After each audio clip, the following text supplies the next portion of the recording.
messaged you and asked you where the club was in the. Oh, Michelle did? No, Aubrey did.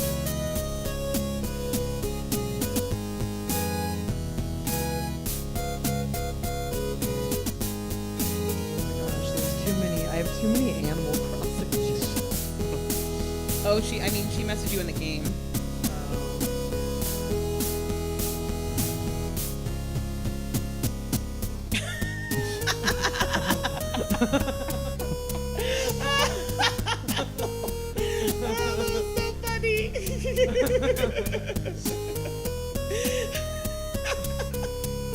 Just bobbing their heads. Sorry. Oh, frick. Because I was trying to chat her.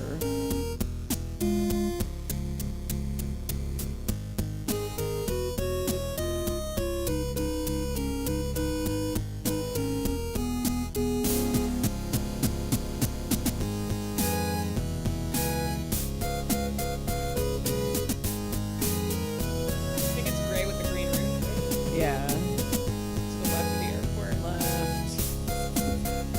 Room. Oh, she's Oh, there. she's.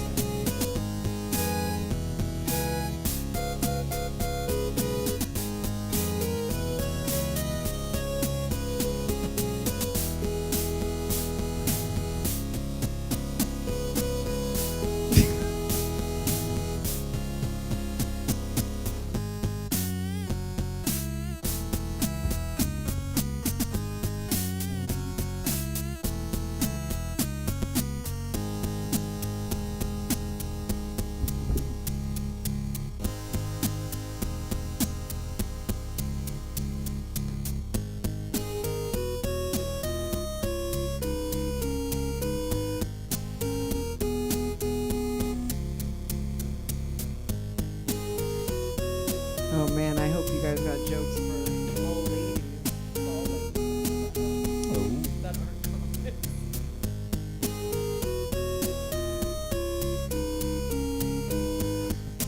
You know how when they come to your island, we go straight to the cranny.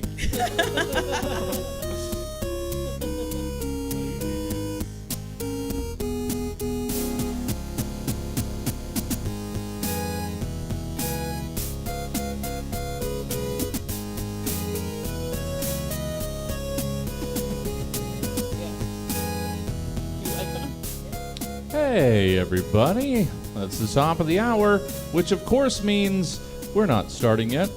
It's an Animal Crossing, but it's still a comedy show. So, new Ha-Ha-rizons Island Comedy Tour 2020 will begin in just a couple minutes. So how about you grab a snack or a drink or share out the link to your friends that aren't already in the stream. We'll be getting going in about 2.5 minutes.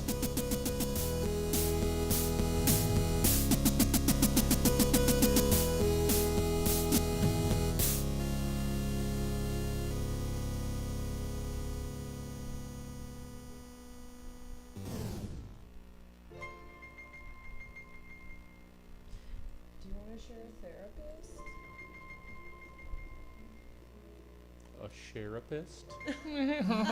Jesse. Oh, I'm on fire! Somebody put me out. Oh my goodness. This is me singing from earlier. Oh, I'll get it. Yeah, you're doing stuff. I'm just on Instagram. I also don't know where they are. I wasn't looking for this. Now you're in my All right. Screams are filling Your up. That's stare nice. was holding, ripped jeans, skin was showing. Hot night, wind was blowing. Where you think you're going, baby? Hey, I just met you, and this is crazy. But here's my number, so call me maybe. It's hard to look right at your baby, but here's my number, so call me maybe.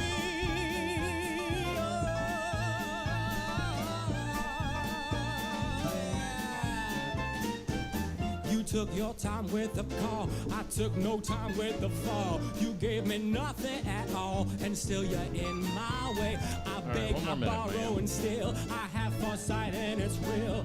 I didn't know I would feel it. Still you're in my way. Your stare was holding grip. Your skin was showing.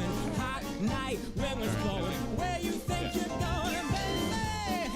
I just met you, and this is crazy. But here's my number, so call me, baby.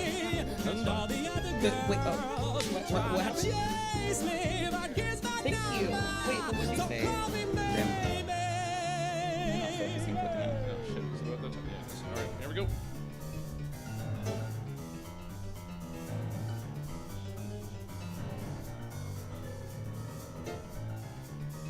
No, she's not. That's me. No, hers is different. Before you came into my life, I missed you so. Welcome to the Virtual Stab Comedy Theater. It's time for the new Ha-Ha-rizons Island Comedy Tour 2020. Please welcome to your screen your host, Eric Bowman. Woo! We have the game capture. We're good. Hello? Can everybody hear me? Yep. How's it going? There we go. Now we're on the screen. Hello. Welcome welcome to my island. It's I wanted to make sure that we knew that this comedy tour didn't go to just nice looking clubs. We've all done a lot of shitty bar shows, and I wanted to make sure everyone knew that this is what real comedy is, and we're all sad. Great. Hey, so how's the quarantine treating you guys? You guys been handling this okay?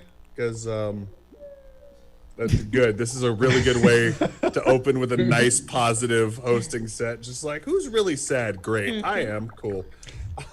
Quarantine's been good to me. Like, they told me the day I got the call and they told me you're gonna be working from home. It was pants off, DoorDash, Taco Bell, just in that order, just that quickly.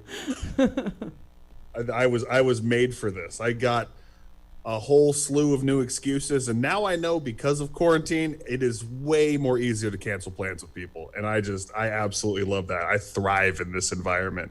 DoorDash, pizza delivery, and pajama pants. Those are pretty much, if you put those in like a summoning circle, I will show up. Like, that's what we're dealing with here. And I've had people tell me that, like, oh man, like, because of quarantine, I can't go to the gym. And I'm like, yeah, that's a problem we both share. Because of that is why I'm not going to the gym.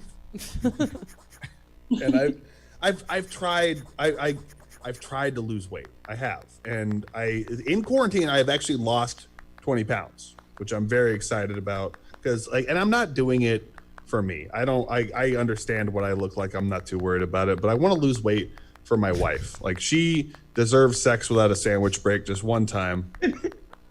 She doesn't need to deal with that. Meatball lands on you one time, I don't hear the end of it.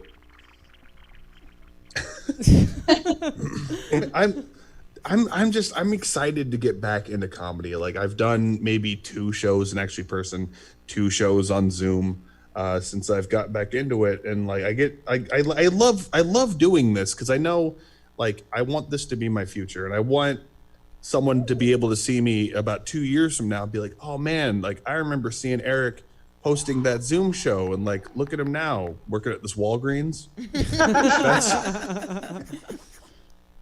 that's and my wife's been really supportive too. Like, she's an incredibly hard worker. She told me that if she won the lottery, she would still work. Like, that's the kind of ethic she has. And I told her, like, I want to start doing comedy. I want to do shows. I want to travel around and start hitting mics. And she immediately got up, grabbed her laptop. And I said, babe, what are you doing? And she said, well, if you're going to start doing comedy, apparently I need 2 fucking jobs. She's a fantastic person. I know it's very cliche for people to talk, like, to shit talk their spouse. My wife is infinitely better than I am. She used to volunteer at an animal shelter until we made her stop. We had to make her stop at some point because she kept bringing the animals home. And it was never the ones that were just like a normal cat or dog. It's always the one that's fucked up in some way. Like she brought home a dog with 3 legs. She brought home a cat with 1 eye that we named Winky, which I thought was funny and cute.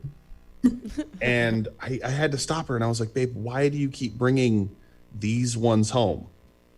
And she looked at me with the most sincerity in her eyes. She said, I want to be able to love them because I know other people won't. Aww. Yeah, and I was touched by that. And then I thought about our fucking relationship. because she pursued me.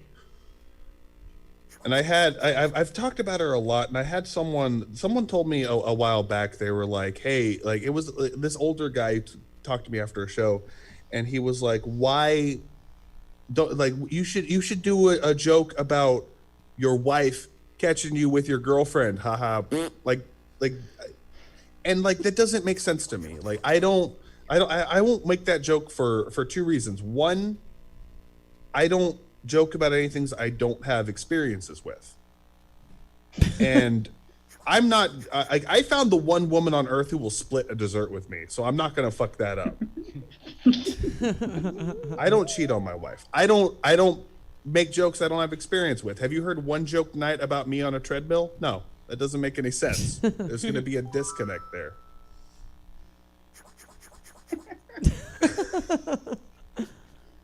Oh man, I'm going through a lot of weird changes right now.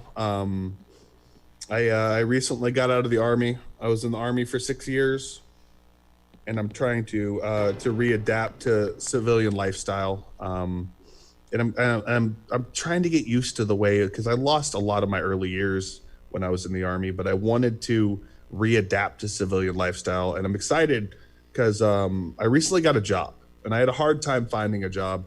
Because on my resume under special skills, I put murder. Yeah, so I start Monday at Kaiser. I'm pretty excited about that.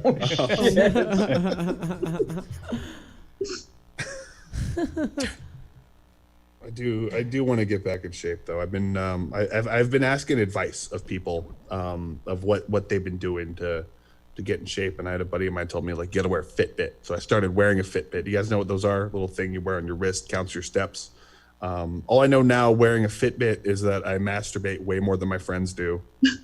And I don't know what to do with that kind of data. But I know that it's 7 days a week, and I've talked to more people about what you need to do to lose weight. I had a dude tell me, like, bro, you need to do CrossFit.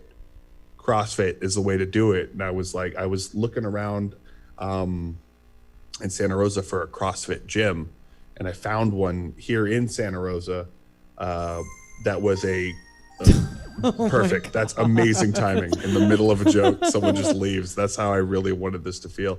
Oh my God. That's good. We'll let this play out. I'll just finish. I really wanted this to feel like a local bar show, and that just that pushed it over. Oh my God, who left?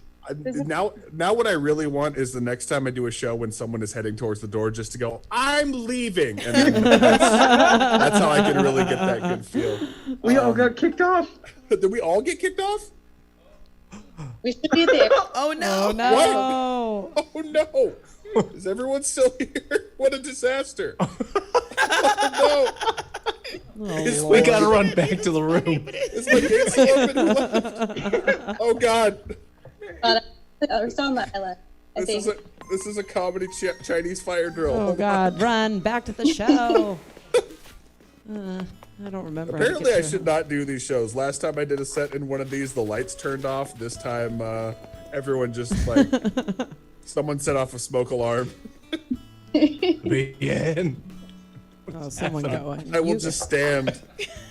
I will stand. What joke was I telling? Fuck it. Are you guys ready to start? Hold on, I got booted. I'm on my way back. Oh no,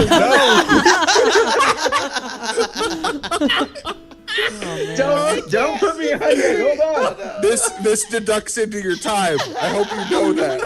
Someone else left. This is fantastic. I got booted. What is this? Every party you've ever thrown at my house?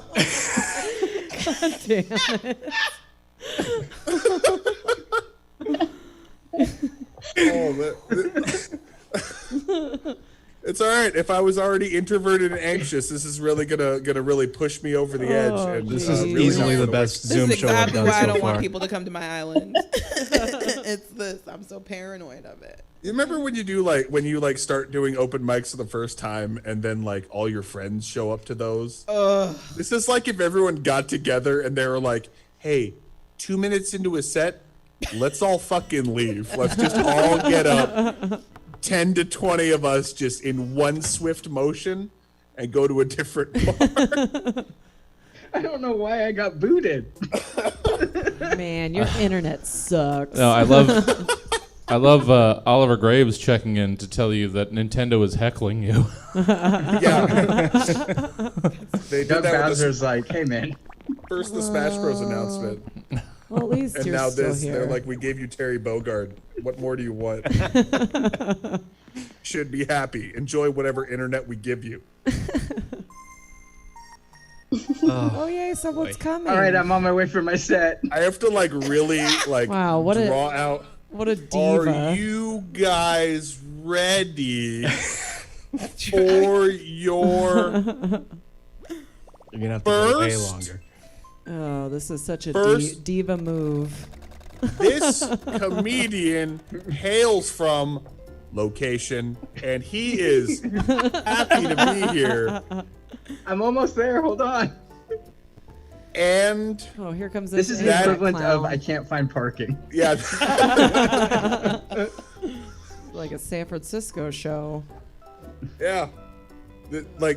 I wish this loading screen would show up behind a stage when I do any other show of a name I gave myself, and just to delightfully declare, "It's only a disaster if you acknowledge it, guys. Don't worry about it." I love this whole look though.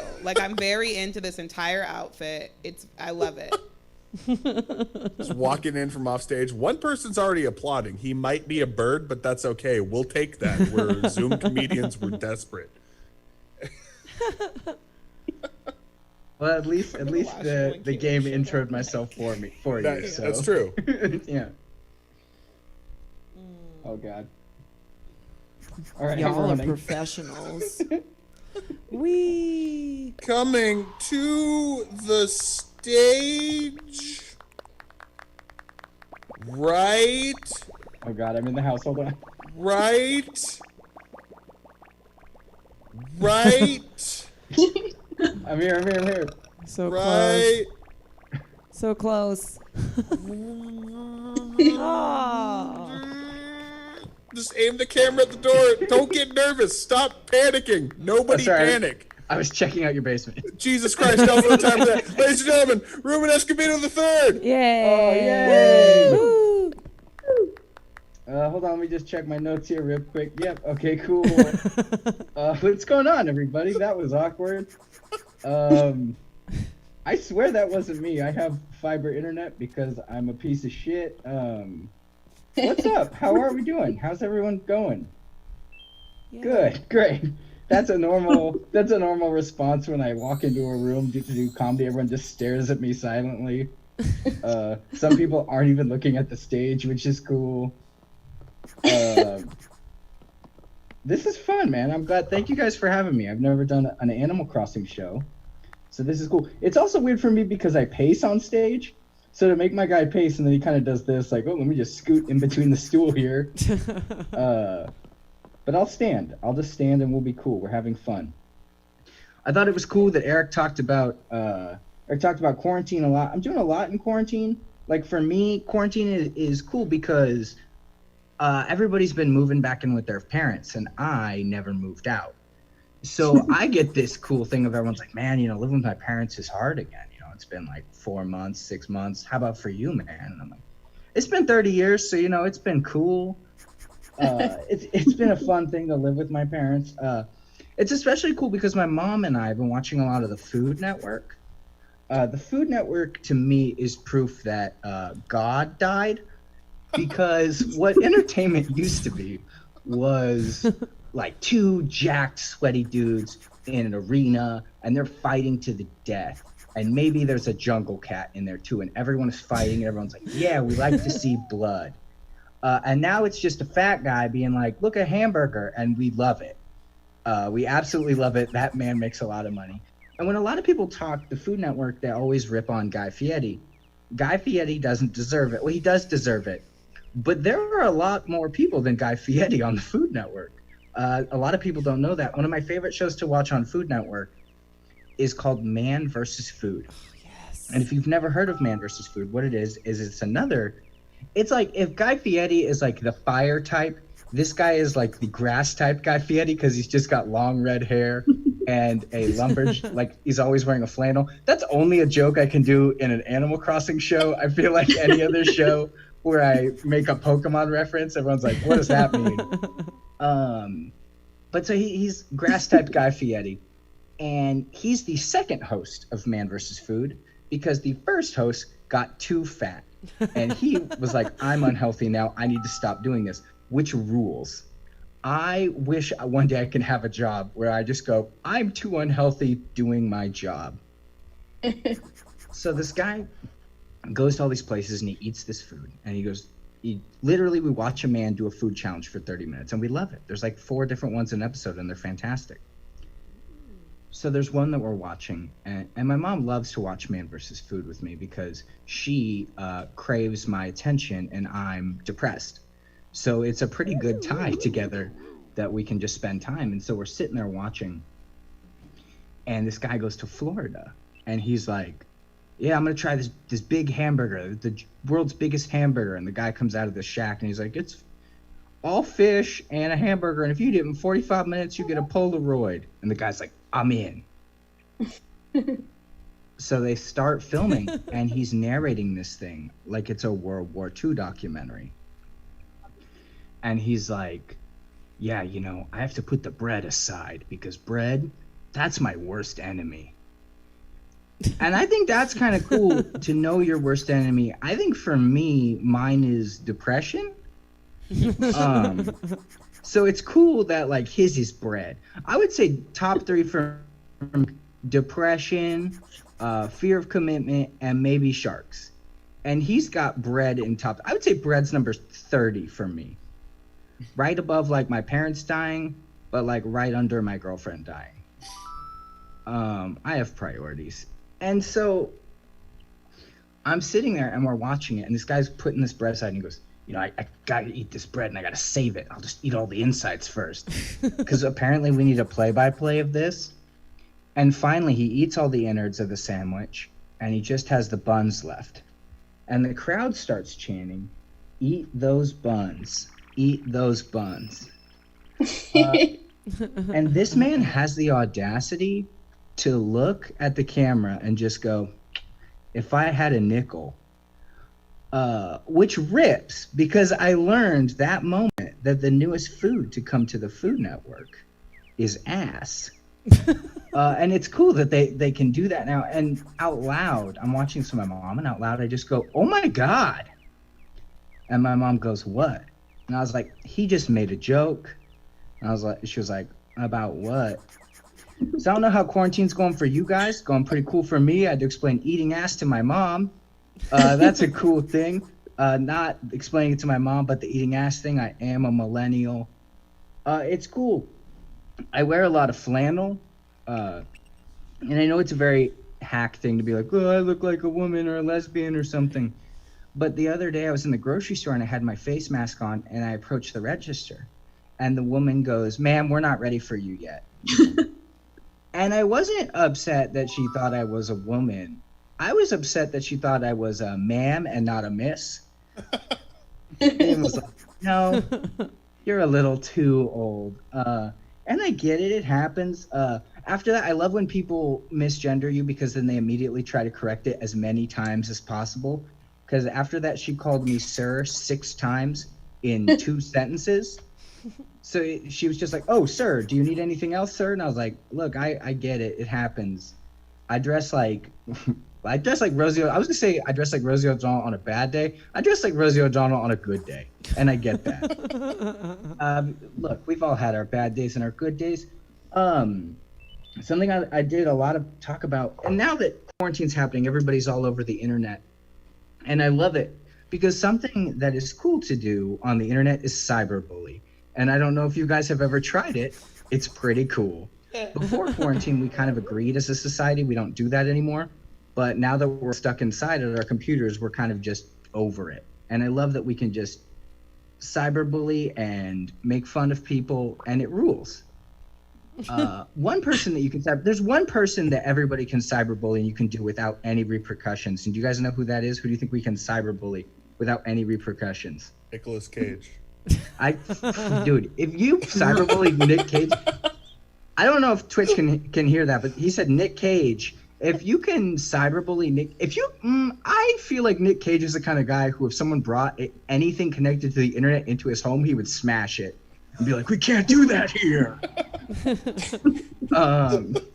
Like Nicolas Cage for sure thinks the government is watching him, and they are, because he is a movie star. Everyone is watching you, Nick Cage. That's your job. No, whenever I tell this, a lot of people say it's Trump. And you can't, it's I get why people want to cyberbully Trump, but it's not okay. It's not okay because that man is mentally challenged, and it is not okay to make fun of them yet. We are a progressive society. Look, I'm a comic going after the president. I'm a fucking genius who deserves praise. The tepid, that's what I need. Yes. That's what I miss about. That's probably what I miss most about comedy. It's not the standing, like the huge laughter, but just the I get it. That's that's how you know you're doing good on stage. But no, one person you can cyberbully. How can I acknowledge that I see the light? One person can cyberbully. I see it. Thank you. Is O.J. Simpson? O.J. Simpson has a Twitter. And it rules, because if you don't know who O.J. Simpson is, he has a long historic career of stabbing his wife to death. He also played football, I guess, but he stabbed his wife to death. And it's cool that he has a Twitter. I love that more people told O.J., hey, get a Twitter, than less people told him to not kill his wife. It's a cool even out there. But one thing is cool. So this is what I'm going to leave you guys with, is right before all this stuff happened with COVID, we lost Kobe Bryant. And when Kobe died, OJ tweeted out, life moves pretty fast and then it's gone. I was like, you know what, he's right. And I hit that reply button and I said, yeah, OJ, especially if you're stabbed to death by a professional athlete. 0 repercussions, you guys. What's he gonna do? Stab me to death? He'd be prime suspect. Thank you guys so much. My name is Ruben. You've all been wonderful. Thank you. Ruben Escobedo, everybody. Clap for him. Yell. Make noises. Yes. That was a noise. Yes. Very good. Are you guys ready for another comic? Or... Yeah. You guys want to play some Smash Bros after this? I don't know. Your next comic is easily my best friend in comedy. I've done so many shows with this guy that we've traveled far and wide together. Please give it up for my very favorite, Martin Marufo. Woo! Yay, thank you. How's everybody doing right now? Yeah. All doing good? It's good to be here. A little bit about myself. My name is Martin, but friends call me Marty, so nobody calls me Marty. I'm half Mexican, half white, and I get mistaken for a lot of stuff from time to time. I'll give you an example. I was at a ball game with my father one time, and this guy sitting behind me taps me on the shoulder. He says, "Excuse me, sir, are you Persian?" And I said, "No, I'm not Persian, but I see where you're coming from. My features, my facial features look very Persian." He says, "No, none of that." He says, "It's based on the way your hair curls up the top of your shirt and up under your hat." What do you even say to that? Except thank you, racist Sherlock Holmes. That guy got in my head, so to this day, anytime I fill out one of those surveys under ethnicity, I check other, and I write in hairy back ?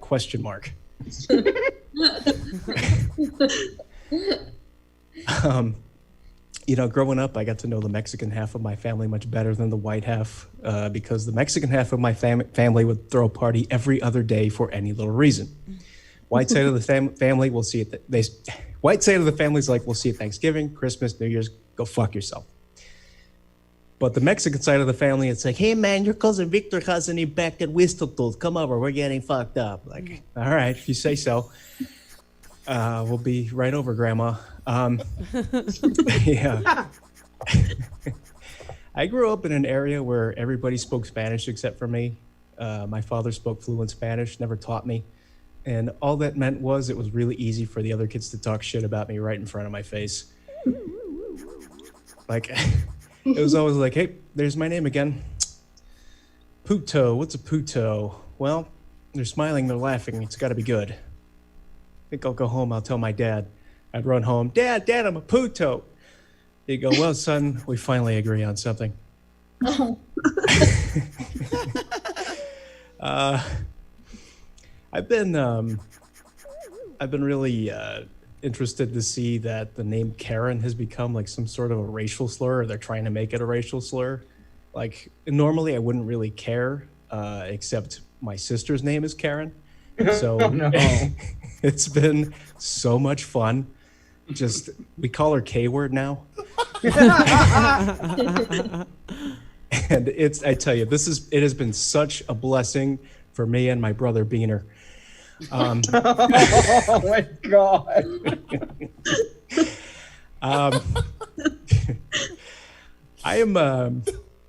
I'm in a relationship, everybody. I'm very happy about that. It's going great. She actually does roller derby. And for you guys, all that means is one of us is a lesbian. So she does roller derby. I do stand-up comedy. You can pretty much guess how that power dynamic works out. Like, I know if I mouth off, I'm definitely going through a plate glass window. So this is a true story. On our third date, my girlfriend showed up with a black eye. And I asked her where she got it from. And she just looked off in the distance and said, bitches. And I freaked out. I got out of there. I panicked. And I bought an engagement ring. Because I just want to feel safe at night again, you guys. My girlfriend is fantastic. She's leaps and bounds. She's leaps and bounds better than my last relationship. I'm trying to figure out where things went wrong, at that point. And I think we hit a crossroads, and it's a crossroads you hit anytime you're dating a white woman. Let me paint the picture for you. We were driving along this beautiful country road. The hills were rolling and green. Everything was scenic. And then she hit me with it. We should get a kayak. I said, I'm out. I'm done. I don't want anything to do with this.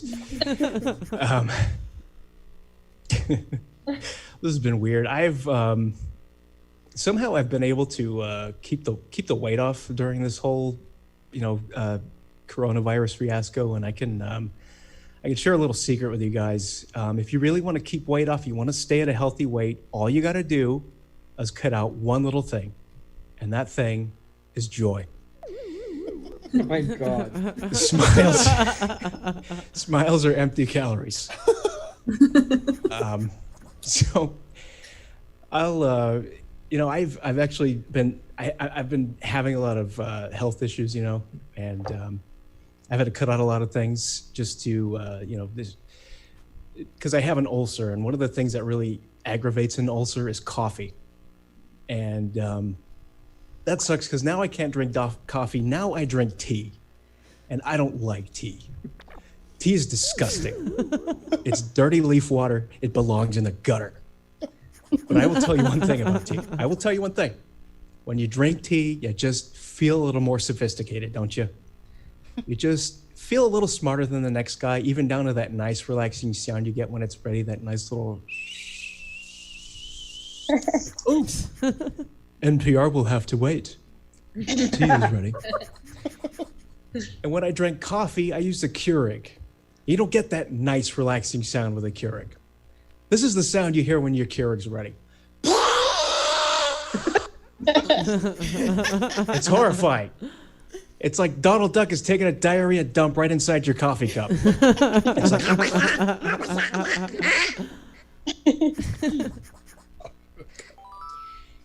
that's been my time. This has been the weirdest thing I've ever done. Thank you so much. Give it up for Eric Bowman, everybody.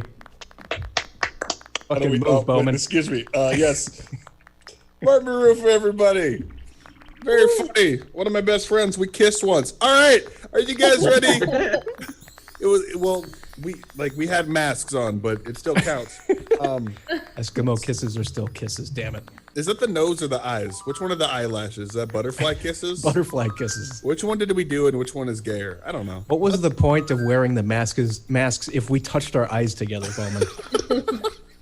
I don't need you to question me on this shit. Okay, this is my show. I can kick you off my island whenever I want. Are you guys ready for your next comic? Yeah. Woo! I sure am. Please give it up for the very funny Becky Lynn. Oh, look at me go. Hello, everybody. Please observe my adorable outfit. I'm Becky Lynn. It feels so nice to be here. It's a lovely island. You guys, quarantine. Wow, it's wild. I've been working from home. I'm working from home. I'm sure a lot of other people are working from home. You know who else is working from home? My boyfriend is also working from home. It's fucking awful. And I thought that it was going to be kind of hot, right? I had these fantasies. I was like, ooh, we're gonna fuck on our lunch break. This will be good. And I was terribly wrong. Because you guys know the coworker that you had at your office that made too much small talk and cooked fish in the microwave in the break room? He's my coworker now and he lives in my house. It's awful. I fucking hate it. Which is why I'm here. I'm just hiding. You guys, I always knew, I knew from a very young age that I would be a performer. When I was young, I used to have my dad turn giant boxes into play TVs for me. So I don't know if anybody else was a only child, just a very lonely kid. That was me. I was that weird first grader that wore 5 watches at once. I had to keep myself occupied. And so he would take a big refrigerator box, he'd cut a hole in the front, and I'd have a play TV, and I knew that I could trap him in the garage with a 6-pack of Coors Light and a lawn chair and make him watch me do shit. Not weird shit, just kid shit. It doesn't sound better. And so I would make a remote control out of a scratch piece of cardboard, and I'd slide it over to him. I'd be like, hey, Dad, turn on the TV. This is going to be really good. And so he clicked it on. And whenever you're trying to entertain a parent, you know that you need to start very strong, right? Always got to start with a real hit. So I started with a song, a fucking banger, the ABCs, and just killed it. He was so impressed. And I was like, all right, Dad, change channel. Next one's pretty good too. So he changes the channel and I act out a scene from my favorite movie, from The Lion King. I was like, Simba, don't go there, or whatever the fuck he says in the movie. And then I was like, okay, Dad, last one, change channel. This is my personal favorite. And he changes the channel, and inside this box is 5-year-old me just tugging a glove on my hand. Saying, if the glove don't fit, you must acquit. And I'm so happy to be on a show where somebody else also has an O.J. Simpson joke. Because it further confirms that there are no rules in 2020 anymore. So I'm so incredibly grateful. You guys, I was born to much older parents. I know that we were all born to much older parents. I'll elaborate. My parents were 50 when I was born, and I am 30 this year, so I'll let you guys do the math in your heads. My parents were 50 when I was born. I'm 30 this year. That means that this year my parents are dead. And this is the thing, is growing up with older parents, it's a lot like buying clearance groceries. You have to enjoy them while they're still good. Because the expiration date is right around the corner. You just need to always be aware. My parents did. I'm adopted. My parents are a white older couple. In case that wasn't clear by the Coors Light reference, and they did adopt me. When they adopted me, they had already had four children, 4 biological children, and 3 grandchildren. And usually when I tell people that, they're like, "Oh wow." And they still had so much love left to give, you know? And I just don't fucking buy it, right? Because I'm trying to figure out why a reasonably healthy older couple would give up their best casino going years to deal with puberty for a 5th time. You know, it just doesn't track. So I gave it a lot of thought because I've had so much time, and I think I figured it out. Bless my siblings. I love them. They are who they are, but they are troubled, you know, with various issues, you know, mental illness, addiction, conservatism, and I'm pretty sure, I'm fairly certain that my parents adopted me to find out how much of that was their fault, you know? Oh my God. That's a really fun realization to make at 30, was that my entire childhood was just a nature versus nurture case study. I have a niece, a great niece, and which is always like, that was always very weird, is that I was an aunt from, you know, basically when I entered this family. So I started babysitting young, you know, like at like 10 or 11. And I specifically remember one time I was babysitting my niece, and she was like this beautiful, like Aryan child, you know, like I am Sam Dakota Fanning, right? And so I'm watching her, and because I was 11, I lost track of her for who knows how long. And eventually I go on the hunt to track this child down somewhere in our home, and I find her in my bathroom smearing on my very deep-toned foundation. Oh, no. And I'm pissed, right? Because that cost like 2 weeks of allowance. And I look at her and I was like, "Ashley, what the fuck? That's very expensive." And she looks at me just dead in the eye, and she was like, "Oh, I just wanted to be pretty like you, Auntie Becky." Oh. Oh, I know. Isn't that just the cutest blackface you've ever heard of? I tried to submit that story and photo to her senior yearbook, and they would not accept it. Oh my God. Okay, you guys, I am cutting this a little short. I'm really sorry, but that is my time. I'm Becky Lynn. I'm all done. Thank you. Fun to clappy mode. Becky Lynn, everybody. Did not cut it short. You were right on time there. Was I really? Oh yeah, absolutely. Oh. And if you weren't, they'll never know. So fuck it. Here we go. I wanted to before we get out of here. Which, by the way, thank you guys so much for coming to hang out with us. Thanks for coming hang out on my island with me. Yeah. I never thought this day would come where me putting too much time into a video game would really come into play. But one of the things I wanna talk about before we get out of here, me and my wife have been talking about having kids, and we've been talking about it for a couple months now. She's really excited to have kids, but I'm still not sure if I'm quite ready for it. And she has stopped taking all sorts of like any kind of birth control. But just to make sure she doesn't get pregnant, I started wearing Crocs. Thank you so much, guys. Thanks for coming to hang out on my island. Be well. We miss and love you. Good night. Woo! Yay. All right, that is the new Ha-Ha-rizons Island Comedy Tour 2020. Stop here in Eric Bowman's Island. I missed the name of what's Eric's island's name? Islude. Islude. Islude. Nice. It's a deep cut nerdy reference. So thanks for joining us, everybody. I'm going to send you all... Well, we've got a show coming up at 8 o'clock. Be sure to come and check back in with us. It's Rankinator. It's Kevin Scott Brown's listicle show. 20 random items. panel gets to rank them completely objectively against one another. That'll be at 8 o'clock. In the meantime, I did a little looking around while the show was going, and I found a couple new theater friends. I'm gonna send you guys over. Anybody know Cold Town in Austin? I found them. They're apparently an alternate. Yeah? Oh, nice. All right. Well, I just found them. They're doing a show right now. I'm gonna send a nice big group over to Cold Town. That'll be nice. Thanks for joining us tonight, guys. Come back at 8 o'clock. We've got more still going on tonight. Happy to have you. Let me do all this. I'll try and do it. I can never do it very, very cleanly because then I draw attention to it, and it's always bad. All right, let's send you guys over to Cold Town. Give them a look, and we'll see you guys back here at 8.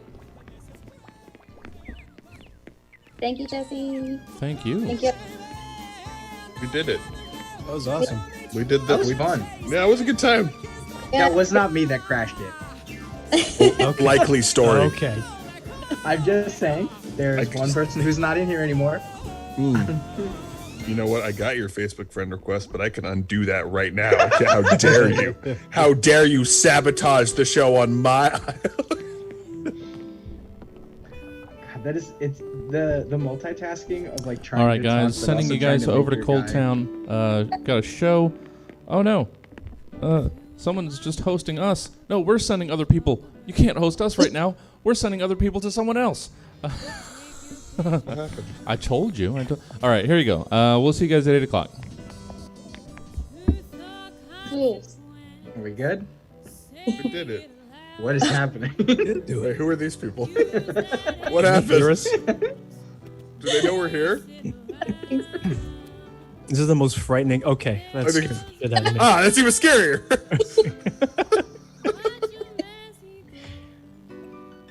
Oh, jokes. Comedy No, that jokes. ruled. That was fun. That was fantastic. That was I was way less nervous than I was for the last one. Yay. Last one messed me up. Look at that there I am. KK slider plush. I need one of those. What? Where do you get those? Which one? The KK slider plushes? I think I'm trying to remember what's still